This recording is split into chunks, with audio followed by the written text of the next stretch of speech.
sexy on secular sexuality.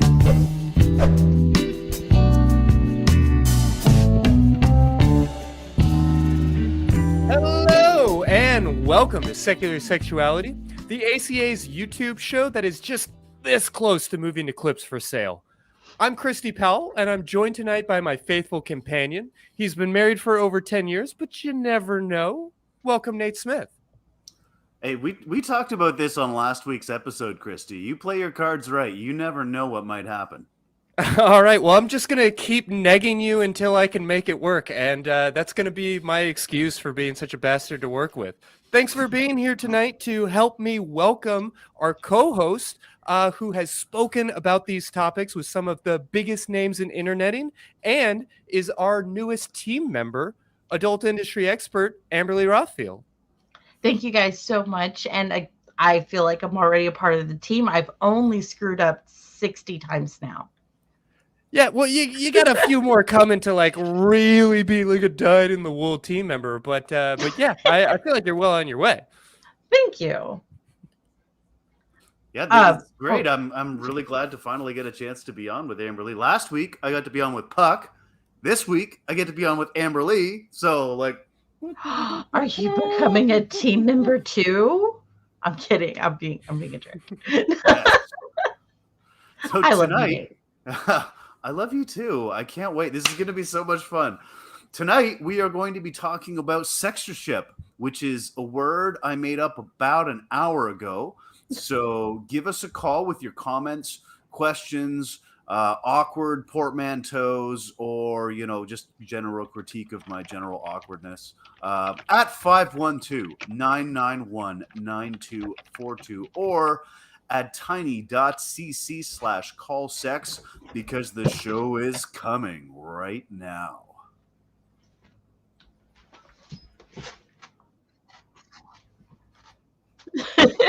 Love that grip. All right, well let's jump. Hey, sorry, my kitten came up to me, so I decided to show her. Exactly. In what we're here to talk about, but I also am not going to try and get top billing over a fresh kitten. Yeah, this for the is podcast audience, just picture cute. Absolutely cute. But let's do the thing. Let's talk about it. We're talking about deplatforming and shadow banning and some of these other discriminatory practices that are being experienced, particularly by sex workers online. This is tied into all of the madness we've seen in the past several years around FOSTA SESTA and all of these other issues, all these other forms of discrimination. But Amberly, I have to say, when I was doing my preparation for this episode, I kept coming across different websites, different articles, different stories. And as I'm reading about these issues, trying to get a sense of things, I couldn't help but find like a half dozen articles that were quoting you. And so I figured, like, why am I doing all this research to try and understand this topic when I have like somebody who's being quoted in Rolling Stone and Cosmo magazine and all these other places on this topic? So let's do it. I mean, can you tell us the difference between deplatforming and shadow banning and kind of introduce us to these ideas? Absolutely. So there's three kind of negative things that can happen to you when you are online on social media. The worst being deplatforming. So to define that would be what happened to Alex Jones, for example, where he got kicked off of PayPal, which is payment processor. I consider that a form of social. It's not social media, but it's how people get paid. So getting rid of monetization. Facilitate social media, right? Yeah. Like if somebody's going to be doing this full time, they need access to Patreon, to PayPal, to something that's going to keep the lights on. Exactly. 100%. So getting rid of your monetization, getting rid of, like, for example, also like Onision, which I dislike him, but he's a good example on YouTube where they got rid of his monetization, but his content is still around, unlike Alex Jones. That is also another form of deplatforming, because even though he still has his channels, he can't make money off of that content in the way that he had previously made money. So there's deplatforming, which is losing the ability to post content or losing monetization. Then there is shadow banning. So shadow banning started when social media sites got tired of banning someone because they are the bad, if that makes any sense.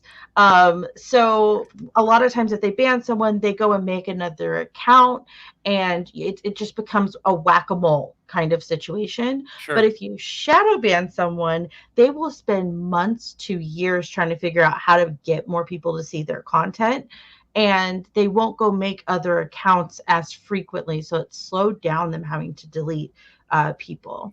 And then there is, which is a form of censorship. And there's two differences. There's account shadow banning, where they just don't like you as a person, or there's post shadow banning. So if you're talking about a certain topic that they just don't want to get traction on their platform, but they don't have anything against you, then it could just be that you're talking about something like sex that is going to get that post shadow ban. You do that enough times, it usually leads to an account shadow ban.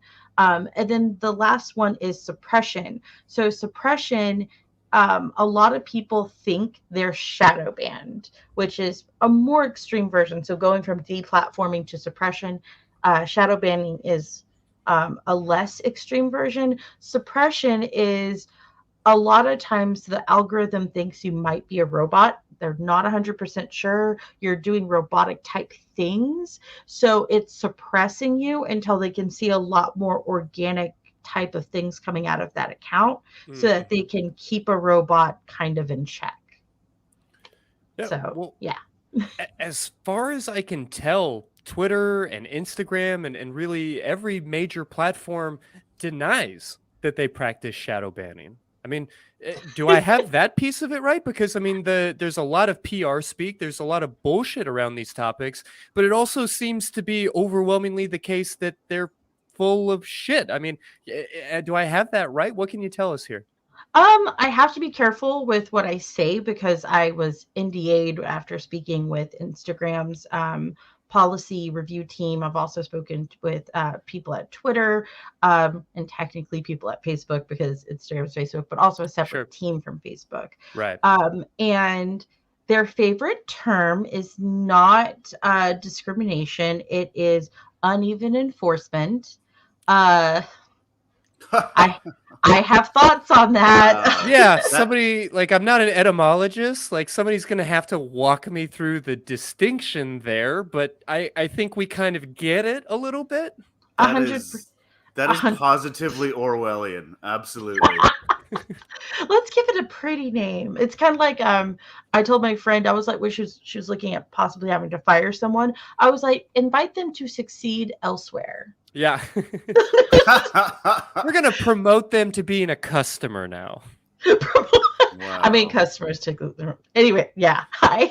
So I like to use this example because it is something that is demonstrable and was proven true. YouTube very quickly hid this, but Nerd City has a very popular YouTube channel.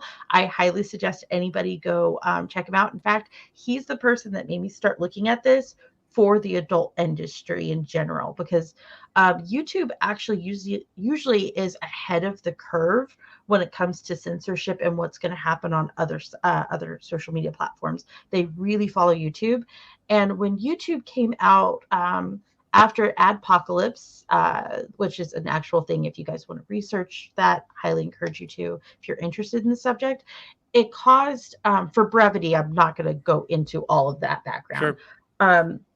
But I've already got some notes around a lot of these topics in the show notes for this episode, but I'll make sure to include some information on Nerd City and Adpocalypse and everything else that we're talking about here for the data geeks like me that want to dive into all of this. Yay! Oh, thank you. That's perfect. Yeah, Nerd City, massive shout out. Love his content, and he's a huge data nerd. I call us data dogs. He's a huge data dog like me. So Nerd City discovered on YouTube after Adpocalypse went down that there was actually in the code, you could actually just view source and look in the code and see why your video was demonetized and for the exact reason. Was it sexual? Was it violent? Was it because of certain words used? He was able to actually see why. And he showed this in a video, and YouTube very quickly made it to where that stuff is hidden now. But a lot of other social media sites started doing the exact same thing. And so I checked on Twitter because I remember 3 or 4 years, no, more like 2 to 3 years back, a lot of creators in the adult industry were complaining on Twitter about shadow bans. And I was like, well, there's got to be an algorithm for this, because it's not a person going around going, adult, screw them, adult, screw them, adult, screw them. So I actually started looking at the code, and I found similar. And after I published my findings, shortly afterwards, Twitter changed it. And yeah. And I showed it that it was really because of Nerd City. Like, I was like, if YouTube fucked up and showed it to people, I bet you other sites did. But yeah, that is. I forgot the original question now. Wow, good job.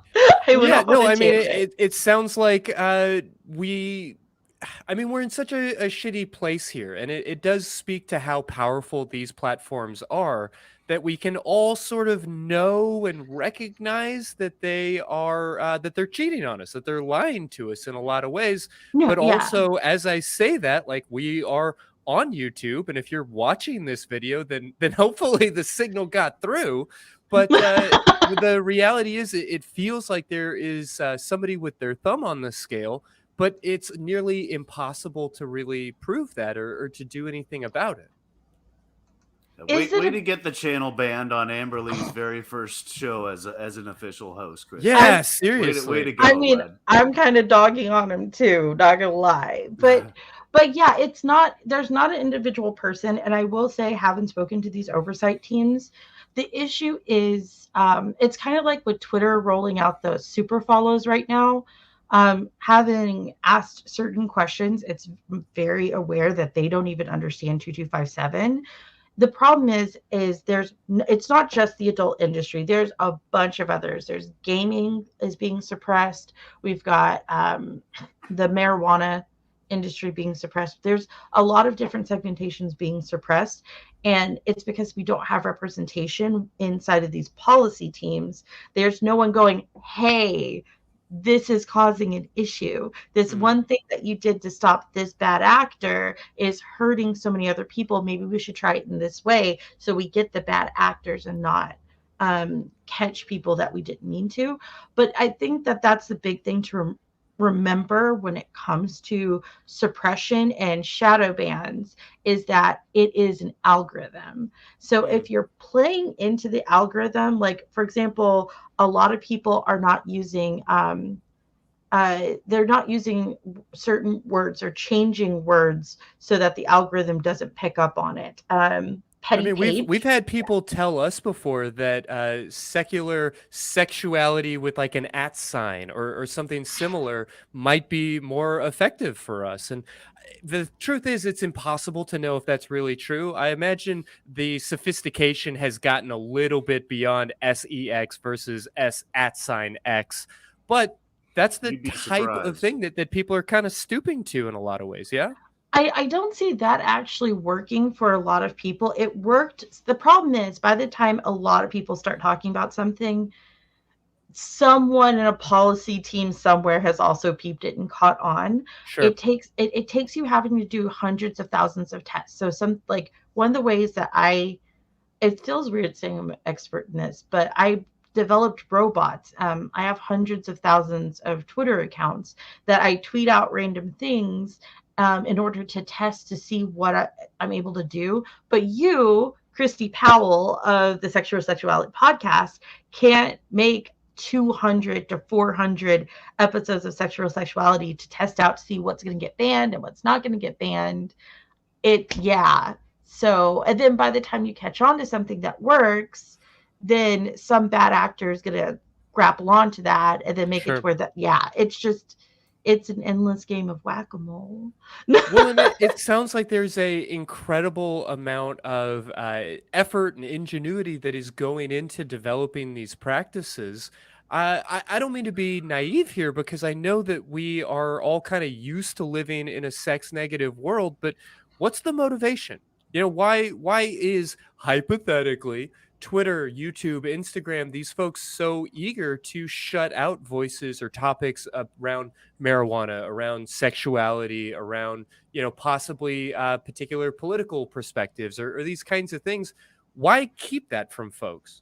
Disney. No? Okay, I'll continue. I mean, I suppose I see where you're going, but walk us through it. Advertisers. So the big problem with Adpocalypse was it used to be all ads played on all content on YouTube for the most part. And advertisers couldn't choose if their ads played next to someone or something. And a whole bunch of really big companies, like household companies like Disney, Coca-Cola, Nestle, came together and said, we're going to pull out on YouTube on the same day. And it basically was essentially an advertiser strike. They didn't call it that, but that's what it was. Sure. And so a lot of brands don't want their, for example, this happens in the adult, the porn industry all the time. They have, I've seen lawsuits because someone had a Budweiser logo. And by logo, I mean a can on a kitchen counter. Yes. Yeah, it's as simple as that kind of thing that causes issues because they don't want to be associated with porn. No one's going to think, okay, Budweiser sponsored that porn shoot. No one's going to think that, but they're that scared of it. So YouTube and Twitter, Instagram, Facebook get a lot of advertising specifically from these types of from these big sponsors. And then those big sponsors kind of get to tell them what to do. It's similar to platforms have to cow down to MasterCard and Visa, which is the next wonderful problem. MasterCard and Visa doesn't want to be associated with certain things, so they make it to where, okay, you can't have that kind of content on your site, or we can't take your payment processor, which then everyone screams Bitcoin, but as popular as Bitcoin's becoming, it's not ubiquitous, really. Yeah, we're not quite there yet, and whether or not we should get there, I mean, that's a very complicated question to be sure. But I think this is good motivation to just be aware of Options. what the mega corporate megaplex is leading us to. No, yeah, exactly. And then the last thing, and this sounds kind of conspiracy theory, but there's a huge history to back it up. A lot of times, like, we're the people that make platforms get big, like sex workers. The reason we have the internet is because of porn. There's a freaking Avenue Q song about it. VHS before that. I mean, porn has driven innovation in nearly every industry if you want to dig deep enough.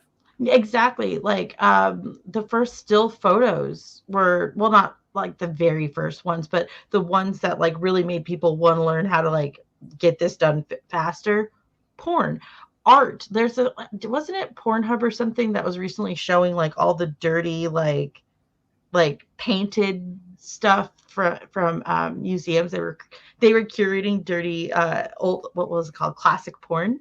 And then there's like the whores of yore. Twitter also highlights this as well. Porn really pushes everything. So what will happen is when these platforms are smaller, all of a sudden a bunch of sex workers discover it, because usually when something's small, they don't have a ton of rules. We can post our stuff. We can bring our audience there. It grows. It gets more and more and more popular. And then all of a sudden advertising starts coming in. Monetization comes in. We start getting suppressed. We start getting pushed off. If we look at OnlyFans is known for porn, but I dare you to check out their Instagram. I dare you to check out their Twitter. I dare you to look at who they promote. They promote chefs. They promote yoga instructors. I was just gonna say, I saw a YouTube video the other day, and it was an OnlyFans person making like a stir fry or something, and I'm like, are you kidding me? Nobody's watching OnlyFans to see cooking videos. Yeah, now, man. They want to be the next Patreon, and it's like, that's great, and there's a lot of money in vanilla, but like, are you going to honor those who created you? Right. I hope, but I have, yeah. Hey, Because of let me this. throw let me posit another hypothesis Sure. for you, Amberly. I want to hear what you think about it, because I I'm don't have a hearing you tinfoil guys hat. talk about shadow banning, and it seems to me there's a lot of parallels between this and lazy parenting. You know, like they don't want to do the work of moderation, right? They don't want to actually have to pay people to go in and analyze this content to see what might not be offensive, or, like you were saying, what might not be appropriate for each individual advertiser. So it seems to me like it's just they don't want to pay the money to actually have it done professionally and effectively, which, again, we're talking about large corporations, and we all know that large corporations, Amazon, don't really like to pay their people fairly, right? So what do you think about that? So it's not a conspiracy theory, and Nerd City actually went on to prove this. When it comes to the moderation of most content, and this goes for all social media, not just YouTube, there are different data centers across I want to say data centers, but there's different centers across the globe, which makes sense because what may be more offensive to an American audience may not be as offensive to a German audience. So you want somebody from like there's universal stuff we don't want on platforms, obviously, but it does make sense that, like, if this content is going to be more popular in India, maybe suppress it in other places, but like let it be pushed more in India because that's their culture, so on and so forth. But the problem is some of these data centers, they're not even some, all of them don't look at just the content and information that is being reported to them when it does go to human review, because stuff does go to human review, not as much as you would like for it to when it comes to suppression and I kind of feel like it's not nearly enough. it's It's not kind it's of what not I'm getting at. Yeah. But what makes it worse is, imagine me, and this happens a lot in the BBW sphere. You have someone who the the computers, the algorithms determined that I have more skin showing than the average person should because I'm bigger, but I can be fully like very well covered up. But it's going to make it think that I'm naked, so I then send it to human review. I'm American. I'm wearing a tank top. Then it gets sent to a Afghanistan or Pakistani center, and one of those people that have a different, or even if it just goes further into the Bible Belt in like Alabama or something like that, they review it and then they're like, yep, nope, shadow ban, even though it doesn't actually violate the terms of service, just because they didn't like it. It's like a failure of localization, really, is kind of what you're saying. It's a mixture of that, but also it pairs well with what you're saying as well. You have a platform, and I work for a platform in the adult industry just for pure like transparency. I work for Adult Empire, and we go through everything that's posted. A human goes through every single thing that's posted. Yeah, it's going to cost more in labor, but it makes it to where you have a better platform. And yes, you're going to have people you're going to have to device ban people. You're going to have people that are going to keep making accounts and stuff like that. But I don't think that making it to where we just put in more automation is going to fix the problem. The problem is really going to be that, if you guys have a bad actor, why aren't you turning that person into the FBI for harassment? Like, that's why what I'm aren't you? saying. Yeah, like lazy parenting, right? They don't want to actually do the moderation. They don't want to leave themselves open for repercussions. They don't want to be accused of harassment. They don't want to face some litigious YouTuber with 3 million subscribers or something. So they're just like, well, you know what? Instead of actually doing something, what we're actually going to do is make it so that their videos don't pop up on anyone's feed. And we'll just hope that they don't notice. 100%. I mean, admittedly, these companies are trying to appease some very confusing stakeholders. You know, because they have been tasked after FOSTA SESTA and some of these other concerns with the something of a responsibility to keep things, under control. And they've become responsible for the things that are being posted on their sites. But also, our government is not particularly interested in making like common sense legislation and helping to craft rules that are reasonable and easy to follow. Our government is interested in propping up politicians that can say that they are tough on crime and that they are tough on sex trafficking, and they're able to like villainize and demonize sex work and other aspects or other industries like marijuana, the war on drugs, and all of these kinds of topics in order to get votes and to stay in office. Nothing about this capitalistic government democracy system is really conducive to like a thoughtful consideration of what is and is not appropriate content. Is there a solution here, Amberly? I mean, what would you hope that people or that these corporations might do differently? Citizens Um, United. Citizens Just United. saying, maybe Yeah. limit the amount of money that corporations can buy politicians with might be a start. Yeah, That that feels like an important piece. yeah, 100% Citizens United. And also, like, as someone who is obsessed with machine learning, I absolutely love it. I love having more automated processes in my business. I love simplifying my life. We need to force companies to have more human review. We need to have companies stop trying to be lazy and write algorithms that are going to harm different. Like, I hate to say this because I'm also very pro business, if that makes sense. Like, my business, if I don't want you on my platform, if I don't want sexual based content on my platform, I should have that right. But Sure. once a company gets so big, once you put yourself, like, I hate to say this, but we need to regulate the social media industry.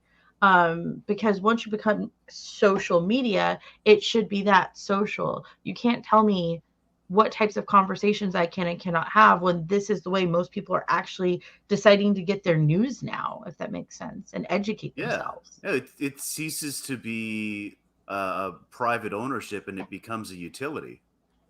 Yeah, like, That's, I think, what we're more moving towards is social media as a public utility. and if you would have asked me like 6 months ago, I would have called myself crazy right now. I would have said, no, no, we don't want regulation. Like, I'd rather have less regulation than more. I'm very Texan in that regard. Yeah, I mean, even just writing up the rundown for this episode, I felt myself feeling a little conspiracy theory-ish. Like, it definitely is a maddening, confusing aspect of the internet, and that's becoming a more and more significant part of our world. Yeah, but there is 100%. such a thing in capitalist societies as market failure, where there are certain segments of society that have just demonstrated that they're incapable of being run for profit, right? Prisons, healthcare, schools, like there are things that we need to regulate. I agree. I'm Canadian. I'm not American, so I'm not on the same page as you Texans. But we are a fiercely individualistic people as well, but we've had this system in place where we have a single payer healthcare system and it works great. I mean, I'm not aware of any country that's had a single payer healthcare system where it's actually failed, but I can show you quite a few where it didn't work. I can just look down south. My mother just got out from a 6-week hospital stay, and I was talking to another ACA person about what the costs might have been, and we're talking like 6-7 figures, right? Like there are some things in our society that we need to have regulation for, and I kind of am leaning towards social media being one of them. What do you guys think?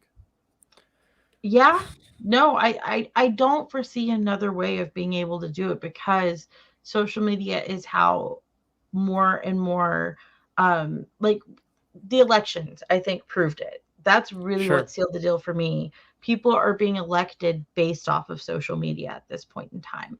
So when you have politicians being chosen based off of social media presence and stuff, that kind of changes the dynamic. It goes from cute cat memes to very impactful in someone's life.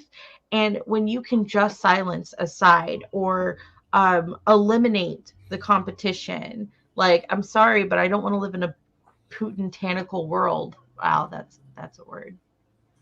We're making up words today. I already We're made making up one, so that's one for you. That's part and parcel of the work here. I mean, even a concept like shadow banning would be almost impossible to have explained to a time traveler, not just from 100 years ago, but even as recently as 10 or 20 years ago. That notion would be very, very different. This is all coming at us so quickly. And so I guess I'm curious how sex workers are adapting to this marketplace. I mean, I know that it's basically common practice at this point, if you're on Twitter, if you're on Instagram, to have multiple accounts, so that when one gets shut down temporarily or permanently, that you can quickly switch over. What other solutions are there? I suggest everybody have their own website and direct people to that site, because then it's not someone looking for you in a place that can be taken away from you or taken away Sure. as easily. The net and honestly, in the adult industry, we're used to this. Like, we stay on a platform until they basically kick us off, and then we find the next platform. We blow it up. We make it really popular. Look what happened with Tumblr. They Yeah, I was kicked us gonna off. say Tumblr's your example for that. It feels like OnlyFans is what, 5 years away from kicking off all of the sexual based content. I mean, that's a prediction, but how realistic or unrealistic does that sound to you? I'm really hopeful, because they keep saying that they're not going to, but like, you don't promote us, you don't really push us, and yet every article that's ever written about you is about us. Yeah. So it just, yeah, I would say, if I was just looking at strictly facts and the stuff that's only facts, I would say, yeah, the probability that they'll kick off sex workers is very, very high. At some point, because it's going to make more sense for them, especially since they're trying to attract bigger singers and YouTubers and people who have contracts where they can't be on a platform with sexual content. So what I are mean, you that going to? feels like a huge part of the problem to me. And I don't know that there's a solution to this notion. Hopefully, secular sexuality is part of that solution. But so long as we're living in a sex negative world where Disney and Budweiser don't want to be associated with sexuality in any kind of meaningful way, like, yeah, we want hot chicks in bikinis running up and down the beach with, splashing beer all over each other, but we don't actually want sexuality in our general daily lives. Like, we have made that Princess such a Jasmine isn't hot. shameful, such a private type of practice. And I think so much the worse for it. Are there solutions here? I mean, what should we be hopeful for? So I like to tell people, stay on the platforms that you can, adapt as you can. Like, for example, one of the best things that you can do is more organic posting. A lot of people result to trying to use, like, scheduling stuff that you typed out yourself is fine, but like auto posts, like as soon as I publish on this site, it'll go live here, here, and here. Schedule more of that stuff, so that you don't then at least have also the added impact of looking like a robot. I know it's more of a pain in the butt, but it's worth it. Constantly look for new sites that are out of there. Like, for example, 3 years ago, I was at a conference where I mentioned TikTok, and literally half of the people at my panel went, "What's TikTok?" Now, TikTok has a lot of sex workers on it. So constantly look for new social media avenues, because when they're newer, they're Yeah, I just want to likely comment get really SD. quickly. I think a couple hundred people just sort of scratched their head and went, "Wait a second, there's sex on TikTok? Now I've Yeah, got my right. search terms." You've just literally flooded their servers, and TikTok is going to crash within the next 45 minutes, Christy. I'm not that sorry. Speaking of crashing servers, crash our servers, folks. Give us a call. We have open lines, 512-991 9242 or tiny.cc/callsex. And Christy, I wanted to touch on something you mentioned a minute ago. Yeah. With the Tumblr thing, right? You were saying that you think it's about 5 years away for OnlyFans. I don't think it's 5 years away. Like what indications did Tumblr give before they blindsided their community with the no sex rule? Not really very I much. might pass that back to Amberly, but to my mind, the thing that caused that was directly tied to Fosta Sesta, and it was very much like, yeah, they might have been headed in that direction anyway. Yeah, they might have been sort of poised for it, and then there was, I don't want to say an excuse, but like sort of a panicked reaction to this new piece of legislation that then set the tone for how everybody interpreted that legislation. And I know we've covered Fosta Sesta several times on this show before, and it would encourage anybody who's not familiar to read up a little bit. But Amberly, correct me where I'm wrong here. The super short version of the story is that piece of legislation effectively made social media and other platforms responsible for the things that their members were posting with regards to anything that could potentially be related to or cause sex trafficking. Now, certainly there's a lot of details to get into there. We can talk all day about why that legislation was passed, what the motivation was, what the motivation that they presented was versus what it actually was. I mean, there's a lot there, but in my mind, I can't help but feel like we are somewhat due for another really shitty piece of legislation. I mean, we've talked to Alice It's in Littles the a couple of months works. ago about a couple of things, and there are some things working their way up the up Capitol Hill right now. And if we weren't in the middle of this pandemic, I can't help but feel like we would have already seen something really shitty come in and try to deplatform sex workers. Amberly, do I have it right in your mind? Yeah, so 110%. There's a lot of things in the works that look like they're going to be coming down, that are going to make it to where there's going to be more pressure on the platforms. What Fosta Sesta exceptionally like summary of it, it put more pressure on platforms to ensure that people are not talking. I can't send Christy a message and try to set up like an escorting call or whatever like that. It would actually make it to where that would fall back onto the platform and they could be responsible for it. Mm-hmm. So after the Pornhub expo, air quotes for podcast listeners, expose, about there being a ton of inappropriate content on Pornhub, which again, like I think they found something like 12 or 24, which is, I like to say 25 more than there should have been. Sure.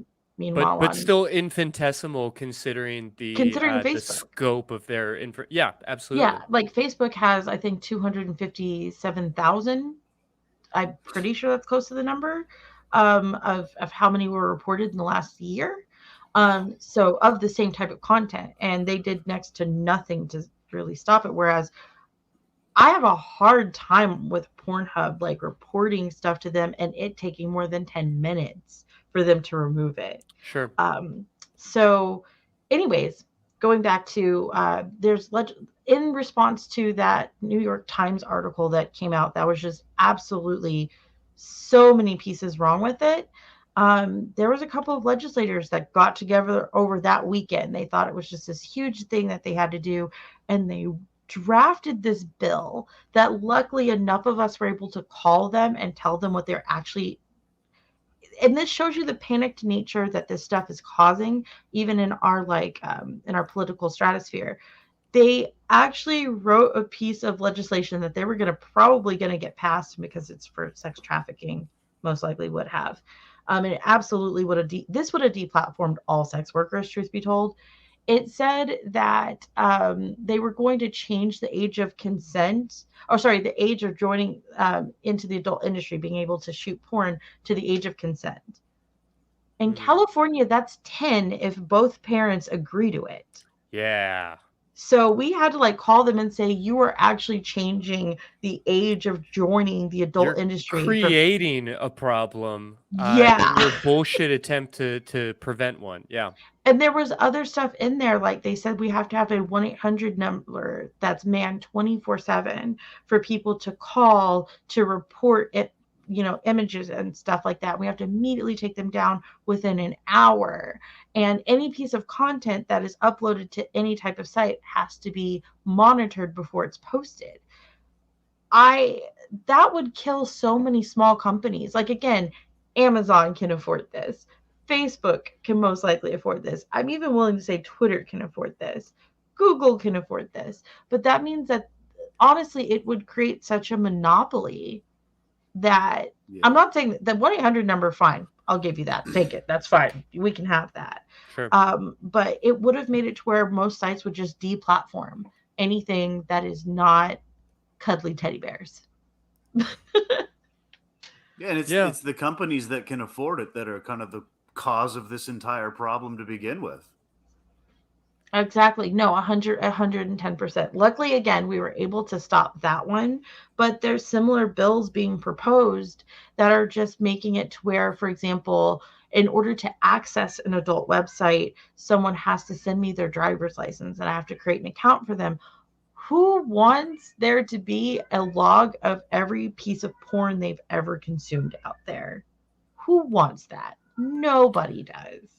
I mean, I'm kind of the type of data nerd that's always like, man, if I could just find that one thing from that one night when I was drunk. But I take your point, like to have that log accessible to the government. Like I can appreciate why people are anxious here, and yeah, man, this is such tricky territory, and I want to be really mindful of it. But Amberly, you and I talked about this a little bit with Sin Sage in an episode that I'm deeply proud of, and definitely encourage folks who didn't catch to take a look.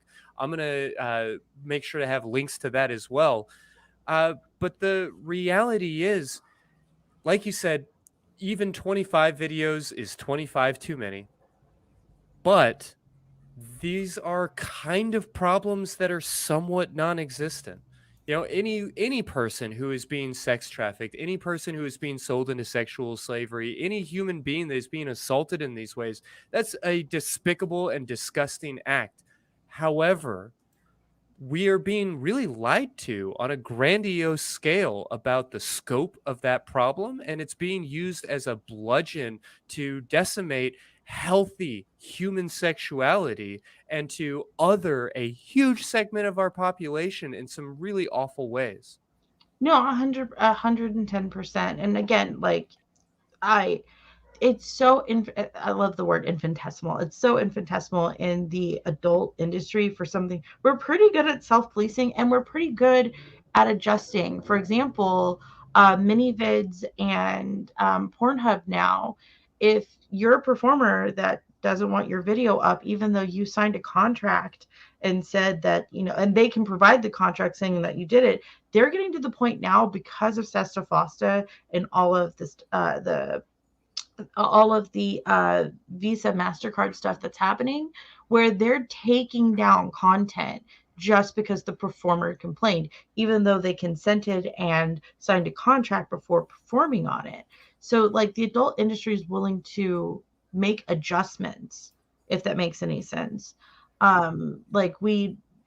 Which I think is a problem in itself, because of course I do believe if you signed a contract, you should honor it, all this other good stuff. But it does show you how it's not, we're ignoring something. We're not dumping this on someone else. So suppressing us, shadow banning us, deplatforming us isn't actually going to get to the bad actors that people are claiming that they're trying to go after. Fair to say. Well, this is obviously really heavy and complicated material. I am just so appreciative, and I feel so lucky that we have you, Amberly, to walk us through some of this information. But I think it's time that we turn to the phones. So, Nate, if you would, who do you have for us? I have, excuse me, I have Phil from Texas, who has got he's a little bit confused about the meaning of some trans terms. So he's wanting some definitions. He's not clear. He's kind of old school. And Phil, you have called the right place. Instead of pestering your trans friends to tell them what it is they mean, let us help you out, buddy. What's up? What do you want to talk about? Well, first, I would never pester my trans friends. But hello, That's Amberly. awesome. Hello, Christy. I'm so happy to be on your show. I'm an old fucker here in Texas, so we have some terms that I feel like have kind of fallen away. I'm not sure I understand the difference between transgender, transsexual. We used to have a word transvestite that never shows up anymore. What's the difference between a transgender and a transsexual person? Could you tell me? Yeah, I guess I'll go ahead and jump in and say that, yeah, you're right. A lot of these words are somewhat dated. And, I guess I'll use my own field as an example.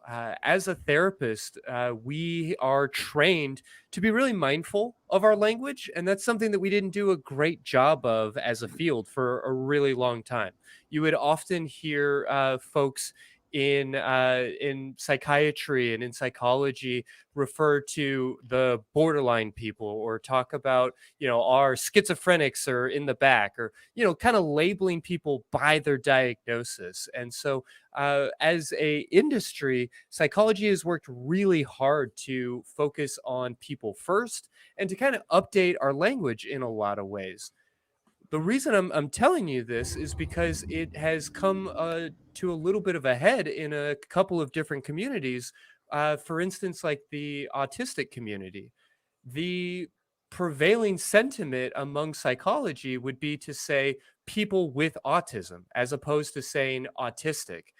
However, folks within that community, generally speaking, very broadly, kind of hate the term person with autism. They feel like it misunderstands their experience, and so the term autistic is actually much more common in that community. What I mean to say here is that whenever we're talking to somebody about their sexuality, about their identity, I think it's useful to use the word that they use. And so that's what I really want to highlight here. Regardless of the like textbook definitional term of transgender versus transvestite, and some of these things, is to just listen to the terms that people use on themselves and to be respectful in following their lead. That being said, we don't generally use the term transsexual or transvestite anymore, but I would definitely want to be mindful or respectful. If somebody has been referring to themselves as a transvestite for the last 60, 70 years, I'm not going to come in and tell them that that's no longer correct, that they're not being PC and talking about their own identity. But to try and define those terms a little bit, because they can get a little bit varied, or people might have different understandings of them, I'll go ahead and say that transgender, not transgendered, by the way, you want to use that in the present tense without the ed. You're talking about somebody who has a gender identity that is different than the one that they were assigned at birth. If somebody was told when they were a child that they are a boy, but in reality they find themselves to be a woman, you would refer to that person as being transgender. Transvestite, generally speaking, refers to the clothes that somebody wears. You can be a cis male, but if you wear quote unquote women's clothing, you might use the term transvestite to refer to yourself. Okay, got that part. But the term transsexual, does that mean anything anymore, or I don't understand. That's the term that I was really calling about, transsexual versus transgender. That's the part I don't understand. Yeah, it's a similar notion to transgender. It highlights or emphasizes biology in some ways that we, generally speaking, now see as kind of problematic. Basically, the idea of being transsexual would be to say that your body went from being a boy body to a girl body, or a girl body to a boy body. And we just don't really conceptualize of our bodies in that way anymore. It is true to say that you can be a woman with a penis or with a vulva, and that's a notion that we didn't necessarily have 50 years ago. So again, I am respectful of the way that people refer to themselves, but transsexual and transgender, I'm not going to say they mean the exact same thing, because they are highlighting our like physical bodies versus our gender identities. But in effect, we're generally speaking about the same thing. Now, I say all of that. I definitely invite any trans folks or anybody in the queer community who maybe has a different understanding or a different experience to call in to disagree in the chat or wherever else, because these words are meant to serve people, not the other way around. And these words are all made up, and we're just here trying to find different weird sounds to make with our vocal cords to communicate and express ideas back and forth. I have one further question. We used to talk about pre-op and post-op, and I haven't heard that much anymore. Is that now a meaningless distinction? Because I think maybe it is.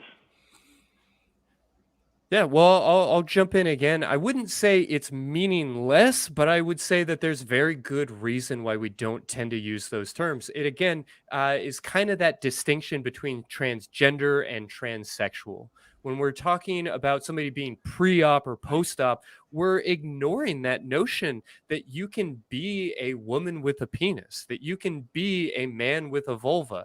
I know that notion is very simple, but also hard to wrap your mind around for a lot of folks that have been told otherwise over and over and over and over for 50, 60, 70 years of life.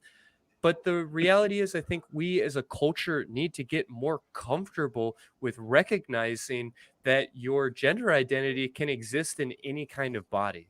And when we talk about somebody being pre-op or post-op, what we're basically saying is that, yeah, you're trans and your body is like wrong, that you were born in the wrong body. And that's just not the case. It is disrespectful of people's identities. It is really presumptive and really invasive around people's bodies.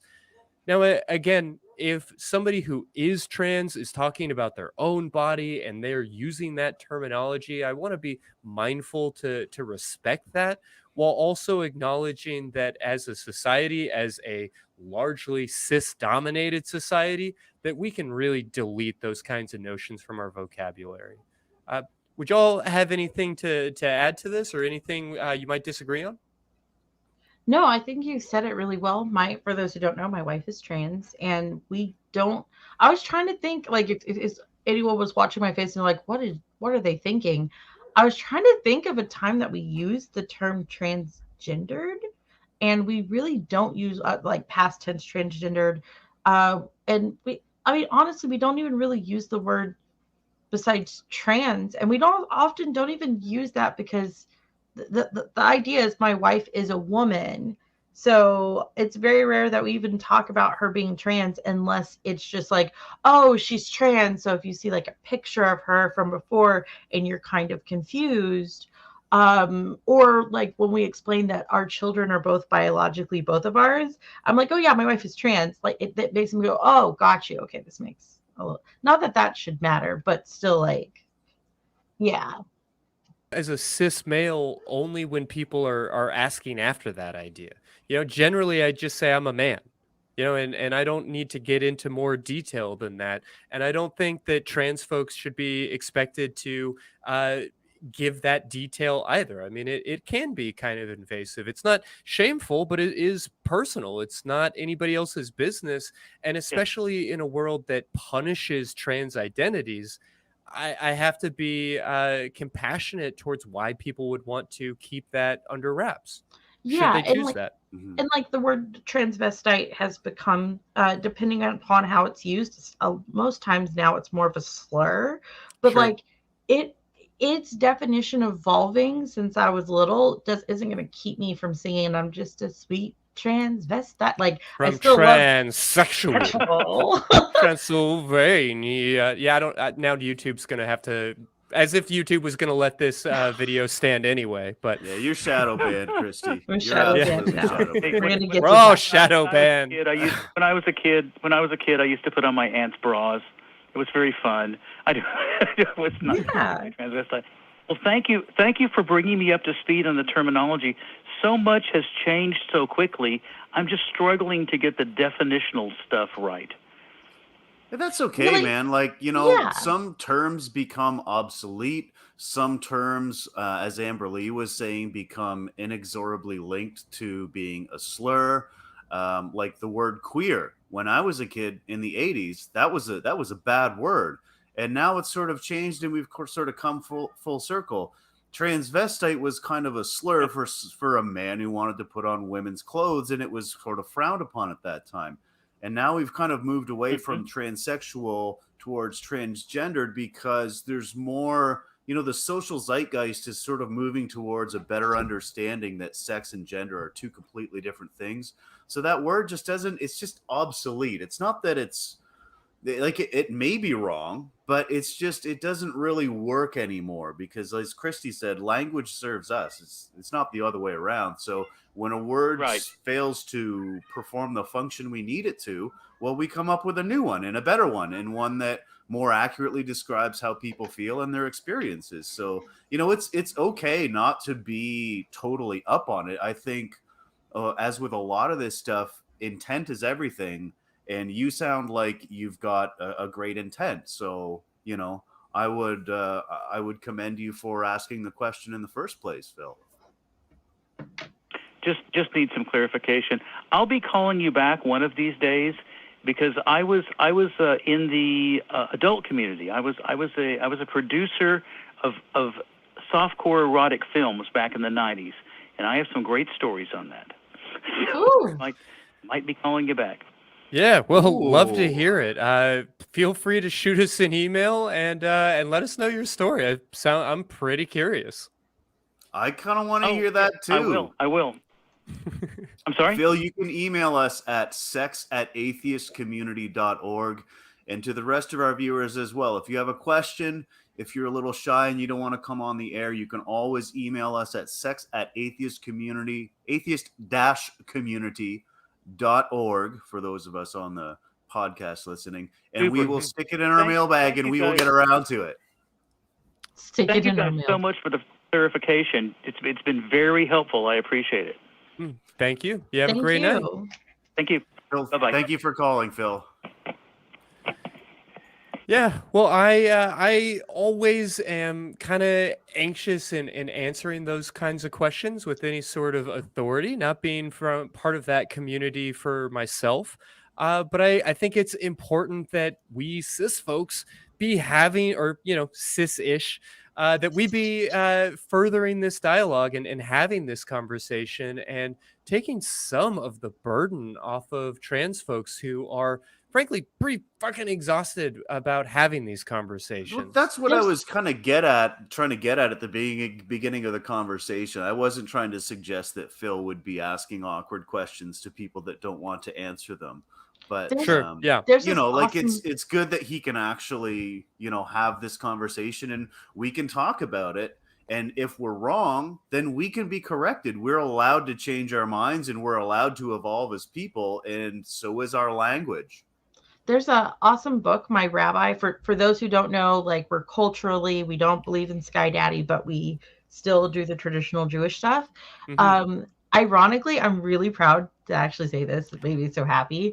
Our synagogue, actually, people with young children are almost all LGBTQ now. Awesome. But like, they made the whole staff, our rabbi's an older woman, she made the entire staff read this book called The Words We Use, and it's saying like how you can actually listen to how people talk about themselves in order to then talk back to them so that you're using the words that they use about themselves.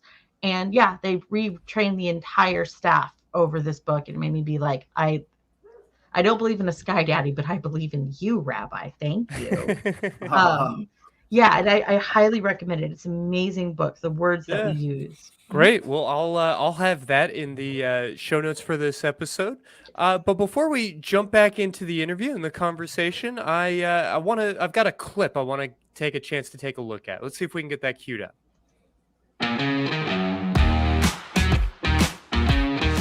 And try to have some fun and sort it out with towels when you're all done. It's always a good idea to bring a towel. Always bring a towel. Why, hello, Dan. Nice to see you. Oh, hi, Derek. Thanks for being on the show. Yes, it's really great to be here. Oh, yeah, I'm really glad you're here, Derek. June 2020, the Prince of Wales and the Are you head sure of that's the right year, Malty? that was Okay. yes, yeah. Just making sure. Don't break Multi. I'll tell you what. If you can demonstrate to us that the proposition Jesus loves you is true, I'll say it all day long. Easy as that. You're on with me and Seth. Oh, you said Seth? Yeah, Seth Andrews. Okay, I don't think I know him, but I just want to make sure I got his name correct.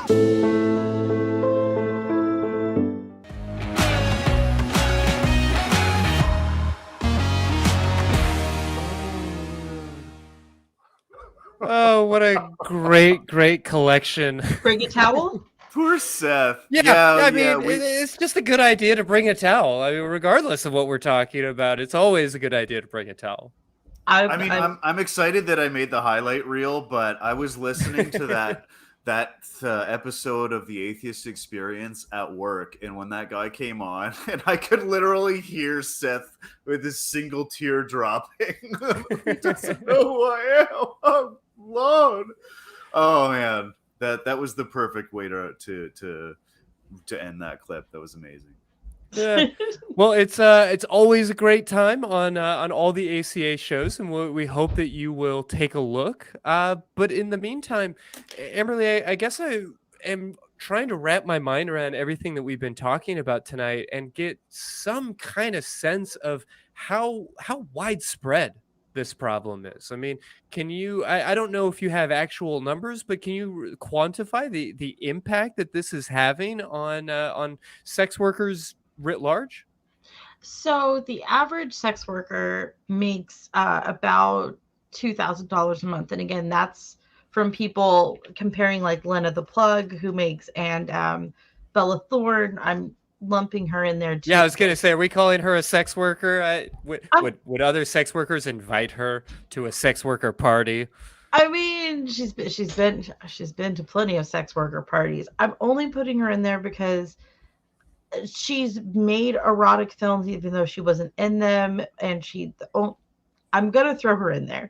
But like Madeline, I think it's Maitland Ward, Lena the Plug. If you don't want to put in Bella, that's fine. But like those that make millions compared to those who are making $50, $100 a month, like, so the average is 2,000. So, and then on average, from what I've been doing, because anytime I find a sex worker, be you like me or hate me, love me, whatever, if I find a sex worker, I have a list that then checks on them daily to see if they still have an account. And I keep those numbers just for myself, so I can like see if like a huge dip happened. Why? Was there a term of service change? Sure. What is going on? And so there are kind of some epochs, like some nexus events that shut down large numbers of accounts all at once. Yes. In fact, I think the infamous graph that you found all over the place came from one of those situations where people were like, oh yeah, Twitter's not doing anything. I'm like, okay, but how come this happened? Explain that to me. Anywho, but yeah, so if everyone's making, well, not everyone, if the average person's making 2,000, and on an average month, there's close to about 5,000 sex worker accounts that are deleted from, if we're going across all social. So I track Instagram, TikTok, and Twitter. I stopped tracking Facebook because Facebook's very, I think you can agree with me, they're very persnickety on what we're allowed to post. For sure, Like, yeah. They're more suppression heavy than most. I don't track YouTube because YouTube doesn't want that type of content on there. And I don't track adult sites because they're adult sites. Like if you got kicked off there, it's very rare. Not an unreasonable thing, presumably. Yeah. So those are the three that I mainly track. So if not everyone, if the average person's making 2,000, we're losing 5,000 accounts a month. And again, some of those are the same person losing their account over and over again. Sure. Then that means that you're losing access to all of your fans, and a lot of their models, 90% of their traffic comes from social media. I'm not going to say you're going to lose all $2,000, but I'm willing to be very generous and say half. So if $1,000 is being lost per account per user for 5,000 sex workers a month, then there you go. Like that is about the amount that we're looking at sex workers losing month to month to month to month. And that's a lot of money. And honestly, there's other industries that are targeted, but we don't see it happening because, for example, if I work in another industry that's it's not the adult industry, I can still have a MailChimp mailing list and just message out to everybody on MailChimp, find me over here. If I work Which works if you have like a really dedicated fan. But, you know, when I follow somebody randomly on Instagram, perhaps I'm interested in spending money and purchasing their content, but I don't know if I'm signing up for their mailing list. If I do sign up, I don't know that I'm actually reading their email. If I do read their email, I don't know if I'm actually being fucking bothered to go and follow on another platform. I mean, I got to open another window. Like, Exactly. I don't think people are using social media that way.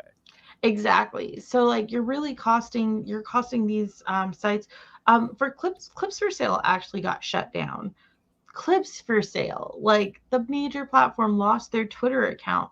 How many people were making sales because what Clips for Sale would do is tweet out anytime that you posted a new video, and they had millions of followers. That impacts sex workers as well. So yeah, that's kind of how I quantify that 5,000 models losing. And I have dysgraphia, so don't make me do this math in my head.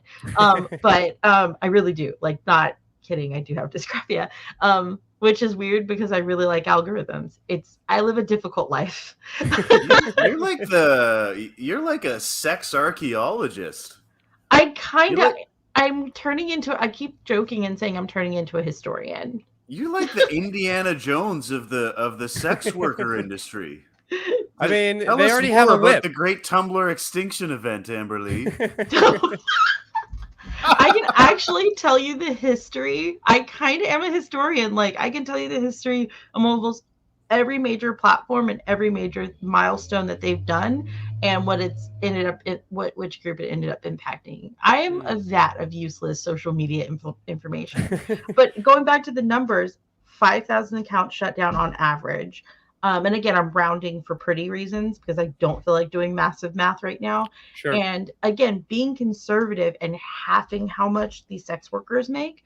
So we're saying $1,000 comes from people who follow them on Twitter, but they're not going to go check ManyVids every day to see if there's a new video drop to go see it.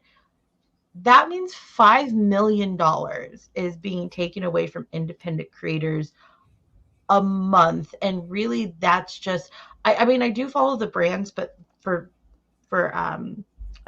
this specific number, I'm not putting in stuff like Clips for Sale. I'm not when Fan Central lost their Twitter account, stuff like that. Strictly individual content creators. $5 million is being taken from us when we have to restart over again. And it's taxing and it's tiring. And I like to tell people, while 5 million is a huge number, how many of those models quit and never came back? Yeah. They actually had, I can't tell you, I've had a lot of models come to me and say, actually, I'll put a name to it because she's very public about it. Noah Benzie is really public about how she built up a Twitter with 300,000 plus followers. And then when she lost it, she lost brand deals. So she wasn't able to make money off of that. People weren't going, when she made her new Twitter, people that were transactional, I don't want to say they're transactional friends. They weren't friends, they were business associates. Sure. They weren't going to push her because she no longer had a platform to push them. So she lost that. She had to rebuild, and it was really difficult for her. So, hi. Yeah. Now Well, that I mean, I've depressed everyone. yeah, no, it begs the question, like, is it worth it to try and appeal? I mean, is there any form of redress, and is it sincere? You know, like, if you go through the effort, you go through the motions, and you are not some, giant corporation, but you are a sex worker working for themselves, your account gets shut down. What do you do? Is it worth it to do anything? Pick me, I know the answer. So let's use another really popular example. Everyone knows Chris Crocker. For those who may not know Chris Crocker, the Leave Britney Alone person, though they don't want to be known as that anymore. But I only pointed that out in case somebody for cultural reference would remember them that way. So Chris Crocker lost their verified Twitter account. Granted, it wasn't due to sex worker suppression, but if it's this hard for someone with a verified account that is this culturally relevant to get their account back, imagine being a no-name person. So Chris Crocker lost their Twitter account due to a licensing issue. Doesn't matter in this specific thing, but didn't have one for months while they went through appeals, and it took other people that know people that work at Twitter to really kind of jump in and be able to go get an answer as to why they even lost their account. Like, what was the actual tweet? What really caused this? Because you can lose your account for stuff you posted 5 years ago. I'm not kidding. Delete all of your old posts. Like, now I try not to keep anything that's been up there for more than 3 years for this reason. Wow. It's definitely something to do. There's mass wiping tools too, and most of them are free. Highly suggest them once a year. Just old stuff. Yeah, But well, I mean, that's one important tip. Do you have other advice for how people can avoid, being caught in the crosshairs or being singled out on these things? yeah, when it comes to shadow bans, absolutely avoid anything that's automated. Again, you can use schedulers like TweetDeck, Hootsuite, but it needs to be your organic words. Avoid words that you know are most likely going to get you blasted. Like everything that we've mentioned here today, don't say. So, like, hypothetically speaking, if a sexual education YouTube channel wanted to do an episode about shadow banning on YouTube, you'd probably recommend against that, right? Honestly, no, because YouTube hasn't really smacked Nerd City, but make sure you're not using inflammatory language. I try to keep my cursing to a minimum. I curse like a sailor. I've legitimately had people meet me in real life at conventions, and they're like, wow, you're not the same person. I'm like, you can't be. Try not to use inflammatory language.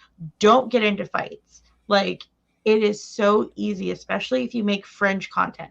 Not like, you don't even have to be a adult actor, but if you make any kind of fringy content, 420 type content, anything sex educational, don't get into fights with people on Twitter or on any social media. Don't fight with people, period, ever. Make sure that if you're a bigger person, I hate to say this, you have to cover up more. I'm not for it. I love tank tops, but I don't wear tank tops typically when it comes to social media because it's going to read more skin. It's going to ban me. Other things that you can do is really go out and talk, like post comments on other people's stuff, because that helps the algorithm be happy with you, because it's like, oh, you're doing more organic things. So like, even if you're on YouTube, go to other channels like you do sexual, we talk about sexuality on this, go to Sunny Megatron's American Sex Podcast, leave some comments there, stuff like that. I like to tell people that you really want to do the things that the social media sites want you to do. They want you to spend more time on their app. They want you to interact with other people. They want you to not pump and dump, which is just post stuff and leave the app immediately. Doing small things like that can overcome, because to explain shadow banning and suppression, it's an algorithm, but algorithms are nothing but point systems. So if I'm stacking up over here doing a bunch of things like posting links to sites that would be not advertiser friendly, I'm talking about non-advertiser friendly stuff, but I'm spending a lot of time on the site. I'm talking a lot on the site. I'm interacting with a lot of people on the site. You can actually get more good points than bad points, which can help you overcome and kind of jump over the hurdle of a shadow ban. That was long. I'm sorry. No, I mean, it feels exhausting, you know? Like, My thoughts exactly. Yeah, I came up in the restaurant industry, and I was always amazed to recognize the difference between people who knew how to cook really, really well versus people who knew how to run a successful business. And that's definitely a meaningful distinction. But it is just heartbreaking to recognize that in order to be a successful porn actress, for instance, that you have to also be not just business savvy, not just clever in your marketing, but also willing to build a bunch of fucking robot Twitter accounts. I mean, the level of complexity here and the hoops that we are asking people to jump through to sell a product that people want to buy, that is legal to possess, that is healthy and normal for you to have, is just aggravating to me. It is, and like, for example, to show the hypocrisy in the algorithms when it comes to suppression shadow banning, Sarah J, because I'm just going to use every porn star name to ensure this episode cannot be monetized. Sure. Sarah J pointed out to me on Instagram how she has fan accounts. Now, she has a verified account, millions of followers. She has fan accounts that if you search on, I'm actually look it up on my phone right now, but if you search on Instagram, I'm going to do it. Just do it. I'm going to look it up, but if you type in Sarah J, and this might not be true of me right now because I follow her on Instagram, but her fan accounts will show up higher than her. Sometimes she won't show up at all, but her fan accounts that are legitimately just taking her content. Official Sarah J fan club. These fan club accounts have 100,000 followers, and they're just reposting her content. They can post content onto those pages that if she posts onto her pages will be deleted. The exact same pictures that she posted and got. I would so turn my phone to the camera right now, but I can't show this on YouTube. On the fan page, like full butt, undies pulled down, and this page is up, but we can't post that. So there's absolutely, when Instagram said anecdotal, no, it's not anecdotal. There's hundreds of examples like that, and it does get frustrating. It is exhausting, and it's part of the reason why I made it my mission to fully understand this stuff, because there has to be rhyme or reason behind it, because a human made the system, so a human can figure out the system. Fair to say. Sorry, that was a long rant too. No, I mean, this is kind of what we're here to do at this stage. Now that we understand the problem, I think shaking your fist at clouds makes a little bit of sense, because this is just an aggravating issue without a whole lot of solution in sight. So with that in mind, Amberly, I want to check if there were any resources or supports or anything else you might want to mention for performers and other sex workers and folks who are just looking to navigate these tricky waters. Yeah, there's quite a few. There's more and more coaches popping up. I know Bratty Bella, who is a massive OnlyFans creator. I absolutely love her. Just started coaching, helping models learn how to figure out OnlyFans and also how to navigate around social media. And shameless plug, my book, Digital Psychology, is dropping on the 15th of August, which goes through my process step by step of how I figure out an algorithm on any platform so that I can make content, get to the top, get where I want to be seen, and build myself, but also back up my audience in case in case the algorithm changes at some point, but also how to figure out how the content changes. So, and I also have a lot of free classes. I have a class on Crowdcast about how to, and it's free, how to get unshadow banned if you do suspect you are shadow banned, and also how to detect if you're on your way to being shadow banned. So, shameless plugs. And we'll have links to all of that good content in the notes for this episode. Outside of that, what should the rest of us be doing to be part of the solution here? If you want to be a part of the solution, and that's like where the biggest amount of people, because not all of us are content creators, if you want suppression to stop, do things like, for example, YouTube just rolled out saying that you can fan fund on YouTube even if you aren't in the monetization program. So if you're not getting, you can't have get paid off ads, your fans can still like donate and stuff. Super chat, I'm not like trying to solicit them from sexuality right now, but super chat people that are marginalized on YouTube. When super follows come out on Twitter, subscribe to those creators, show these companies that there is money in the places that they tend to ignore because they don't think there's that much money, but also get loud. Like all social media sites have a legal team. And if you send complaints to them, they take them very, very seriously, versus if you just send in a tip or a hint or whatever, it just goes to a box that they ignore. Hit up the legal team and say that, this is discrimination. You guys need to do something about it. If enough people cry about it, I won't say cry, but enough people decry discrimination, then the attorneys will be the ones that go to the policy review teams and say, hey, before this turns into a class action lawsuit, maybe you guys should look into this. Could I pop in here with a quick question for you, Amberly? I've heard other guests on secular sexuality, like Rudy B, for example, who has said, and I love them, they're great, but I've heard them say that OnlyFans and sites like that are really, really clunky. They're not user friendly. They're poorly designed.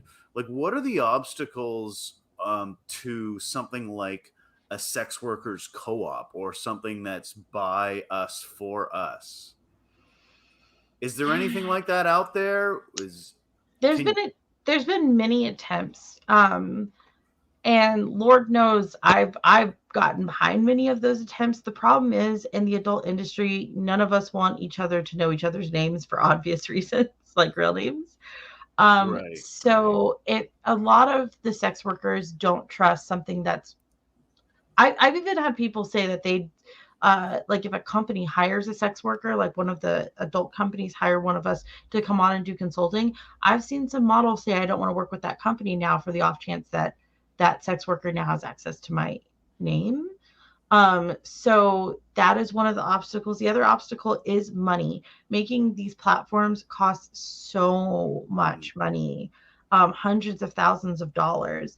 I will say, out of all the sites out there, OnlyFans is pretty user friendly.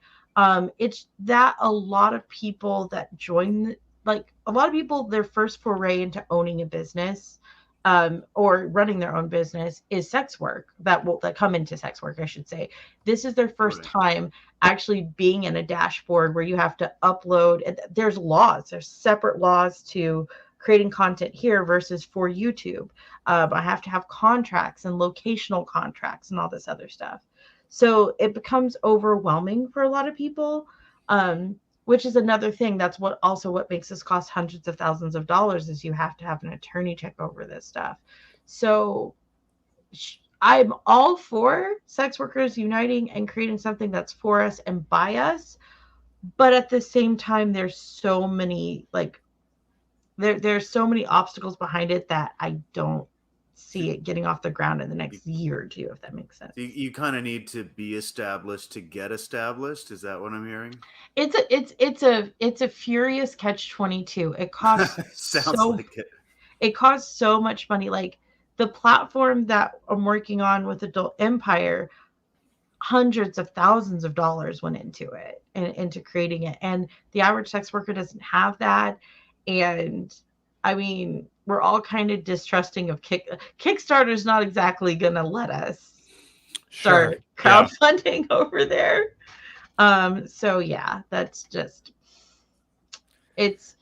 I would love to. Do I want to see it happen? Would I do anything? Would I hope try to make it happen as I can?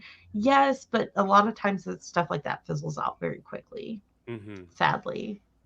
Yeah, no, it takes money to make money, and when you have so many extra barriers and burdens on the work that you're doing, it takes that much more. It's very frustrating. 100%. And like, I don't want to say that there's like a stereotypical type of person who gets into sex work, but a lot of sex workers, this wasn't like something that they plan to do since childhood, if that makes any sense. Sure. Yeah. And so a lot of them are coming here because it is a side hustle and whatnot. So we're kind of dependent upon the platforms that are there. But honestly, we have good platforms. Like Clips for Sale is a great platform. I Want Clips is a wonderful platform. We have many different options already. It's more legislation that is kicking our butts right now. And it's more mainstream platforms because, again, like really when you think mainstream porn platforms, only two names come to mind: Pornhub and OnlyFans. So yeah, we need to get more of those platforms into the public sphere so that then we don't have to rely on a Twitter or an Instagram. Yeah. Well, and the truth is, people are using these platforms. They're just not talking about these platforms. I have to stress again that if nobody was buying this content, these issues would dry up and this conversation wouldn't be important. But the reality is people want this content. People are allowed to have this content. Other people want to sell this content, and people are allowed to sell this content. Why is there so much bullshit in between? I know that we're not going to solve this issue today or tomorrow, but it is exciting to have y'all's support in working through all this, and to have everybody watching today. I guess I would say vote, participate in the economics of porn, like pay for your content and be part of the solution here. Yeah. Beyond that, before Nate wraps us up for the night, did either of y'all have any final thoughts you wanted to leave with the audience? Tagging on to the pay for your porn, talk about the porn that you watch. Yeah. Like normalize porn the way porn, because it is normal. I don't know. I know the demographics of the people who call me and buy my stuff. Most of them are in the Bible Belt. Also, shout out to Utah. You guys bought me my honorary house. Bible Belt member. Thank you, Mormon Church. Many of your members have bought me my second house. But talk about porn. That is the most. I honestly want to say that that's going to be more impactful. I don't want to say don't pay for your porn. It's going to help in the long term, and more people being okay with paying for their porn, and more people being okay fighting to keep porn sites alive. Because what are you going to do? Despite what the many sins of MindGeek in the past, what are you going to do when Pornhub's gone? What you going to do? Talk Fair about to say. Sorry. Yeah, you both kind of took the words out of my mouth. It's as far as like paying for porn and normalizing porn. My partner of 10 years and I both have people that we follow and pay to see sexy pictures of, and we don't care. It doesn't threaten the other that when my partner's not around and I want to fire the cannon, or does he? There's no shame around that, and there's no shame around paying the person providing you with that pleasure for what they've done for you. The more we can normalize this, the more we can make it healthy, the more these social media outlets will be discouraged from shadow banning and deplatforming, because it's just going to be a part of life. We all like to fuck, so let's just admit it. I love Well, that. okay, no, love we don't. We don't all. I forgot my ace friends. Not I yeah, forgot my not ace not friends. I everybody, but apologize. yeah, broadly speaking. No, it's Broadly- fair to say. It's Yeah. fair to say. Exactly. No, 110%. So yeah, the more that we talk about it, the better it'll be. But Absolutely. yay, It's okay, folks. It's all okay. it's okay. Just It's all fine. good. Well, Amberly, this was an amazing conversation. I am so excited I got to be on an episode with you, and hopefully we will get to be on more in the future. Mm-hmm. Yeah, And- no, 100%. And you were such a doll, Nate. And you, Christy, as ever. Well, thank you so much. I try to do what I can. But folks, if you want more of this amazing, wonderful, groundbreaking, edifying content, you can access all of the ACA's content at one-stop shopping source for all podcasts ACA related. It is tiny.cc/AEN podcasts. All of your favorite hosts are there. Kenneth and Matt, the Rising Star, J Mike, Dave Warnock on AXP, and I just channeled Tim Allen from the 90s. There's so much stuff there. Check it out. Check it out. And if you want more of us specifically, we have merch. Shop at bit.ly/AEN merch. Buy a t-shirt. Christy is hungry. He's skin and bones. Everybody who buys a coffee mug buys Christy a taco. Please buy something. I'll tell you what, I don't actually get any of the profits from AEN merch directly, but yeah, if anybody wants to send me a picture of them with the Secular Sexuality coffee mug, I will go out and buy a taco in their honor, and that is my pledge from me to each of you. I'm buying a t-shirt right now then. I will wear it for the next show. I swear. I will business. match you, Christy. I will match your taco, and I will raise you an enchilada. All right, so let's see how many pounds Nate and I can put on Yes. through all of this. But before we do, I think that there's at least one other group of people that we need to thank and to include and remind folks that it's not just us three assholes putting all this together. It's a incredible cast of our incredible crew. Let's get the crew cam up for everybody.